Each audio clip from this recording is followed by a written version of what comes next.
ሴቶች በቃ ውበታቸው ወንድ አጥር ሰብሮ ምናምን በጉልበቱ እንደሚያሸንፈው ሴት በውበቷ ታንበረክኳል።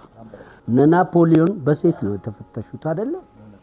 እነ በመጽሐፍ ቅዱስም ሳምሶን ጸጉሩን ያስላጨው እና ሴት ልጆች ምን ያህል ውበት ምን ያህል እኛ በጉልበት ሲኖረን እነሱ ደግሞ ማንበርከክ የሚችል ኃይል አላቸው። ይሄ ነገር የሚቆም አይደለም። ቁጥር ሎት ሰርቻለሁ ለምሳሌ ገና የሚወጣ ነው።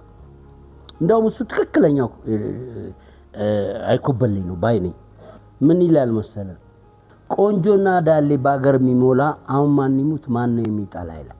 ትጠላለህ? ማንም አይጠላም።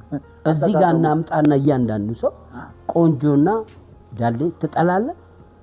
ማንም የሚጠላ የለም። ስለዚህ እኔ አጉልቼ አወጣሁት ውበታቸውን። የሚጠላ ግን እና እዛ ዘፈን ላይ እንደዛ ነው የሚለው። እሺ